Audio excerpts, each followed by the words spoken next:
உயிருக்கு உயிராக காதலித்தான். அவளுடைய விருப்பத்துடன் அவளை திருமணம் செய்து கொண்டான். ஆனால் ஆரியர்களின் புராண கதைகளில் அசுரர்களை தோற்கடித்ததால் சுப்பிரமணியனுக்கு வெற்றி பரிசாக தெய்வானையை இந்திரன் கொடுத்திருப்பான். முருகன் காதலித்து கைப்பிடித்த வள்ளி எங்கே, வெற்றி பரிசாக கொடுக்கப்பட்ட தெய்வானை எங்கே? ஆனால் இருவரும் எந்த புள்ளியில் இணைந்தார்கள் தெரியுமா? அதுதான் சர்வைவல் ஆஃப் த ஃபிட்டஸ்ட். தகுந்தன தப்பி பிழைக்கும். சமணம் பௌத்தம் செழிப்பாக வளர்ந்ததால் வேதத்தை முதன்மையாக கொண்ட ஆரியர்களுடைய வைதீகம் வீழ்ச்சியுற ஆரம்பித்தது. வீழ்ச்சியில் இருந்து எப்படி தற்காத்துக் கொள்வது என்று அவர்கள் நினைத்துதான் தொல்குடி மக்களால் வழிபடப்பட்ட தெய்வங்களை தம் தெய்வங்களாக ஏற்றுக்கொண்டது வைதீகம். பிறகு பௌத்தம் சமணம் ஆகிய மதங்களுக்கு எதிரான போரிலும் வைதிகர்கள் வெற்றி பெற்றார்கள். ஒரு சில வட இந்திய முருகன் ஆலயங்களில் இன்றும் பெண்களுக்கு அனுமதி கிடையாது. ஆனால் தமிழகத்தில் அப்படி கிடையாது. தமிழர்களுடைய வழிமுறையில் முருகனின் அடையாளம் தமிழர்களின் பண்பாட்டை வெளிப்படுத்துவதாக அமைந்திருக்கிறது. அதாவது பூஜை முறை, வள்ளி முருகன் காதல் கதை, வழிபாட்டு முறை அனைத்தும் தமிழர்களுடைய சாதி அமைப்பற்ற நிலையையும் பெண்களை மதிக்கும் தன்மையையும் காதலை கொண்டாடும் மனநிலையையும் வெளிப்படுத்துகிறது.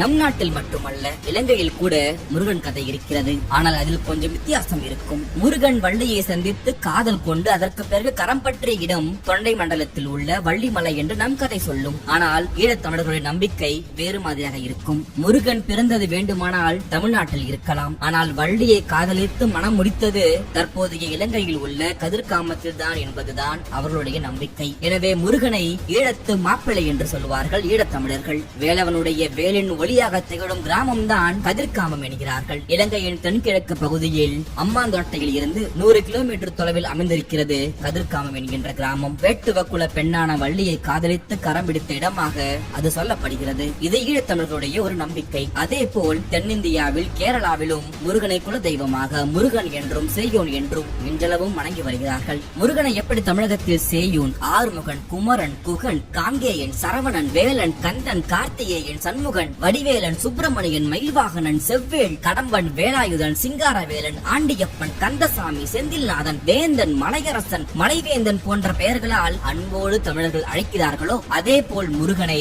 வேறு பெயரில் உலகில் பல நாடுகளில் வேற்று மதத்தினரும் அவரவருடைய மொழிகளில் வணங்கி வருகிறார்கள். அதில் முக்கியமானவர்கள் புத்த மதத்தினர். வட இந்தியாவில் முருகனை ஸ்கந்தன், கார்த்திகேயன் என்றும், புத்த மதத்தில் போதி சத்துவர் என்றும், இலங்கையில் கதிர்காமர் என்றும், சீனாவில் வீத்துவோத்தியான், வீத்துவோ பூசான் என்றும், ஜப்பானில் இதாத்தன் என்றும், கொரியாவில் விதா சேயோன் என்றும், மங்கோலியாவில் அர்வன் கோயோர் நூத் என்றும், தாய்லாந்தில் பிராவத் போதிசத்துவா என்றும், திபெத்தில் தோங் துருக் என்றும், வியட்நாமில் விதா போதத் என்றும் முருகனை பல பெயர்களில் வணங்குகிறார்கள். முருகனை பௌத்தர்கள் தங்கள் காவல் தெய்வமாக வழிபடுகிறார்கள். பௌத்தம் தமிழ்நாட்டில் பரவிய பொழுது பல்லவர்களின் ஆதரவு பெற்று விளங்கியது. பல்லவ மன்னர்கள் முதலில் குகை கோவில்களை உருவாக்கினர். பௌத்த மத கடவுள் இந்திரனுக்கு கோவில் எழுப்பினர். இந்திரன் இந்து மதத்தில் மட்டுமல்ல, பௌத்த மதத்திலும் தேவர்களுடைய தலைவனாக வணங்கப்படுகிறான் என்பது குறிப்பிடத்தக்கது.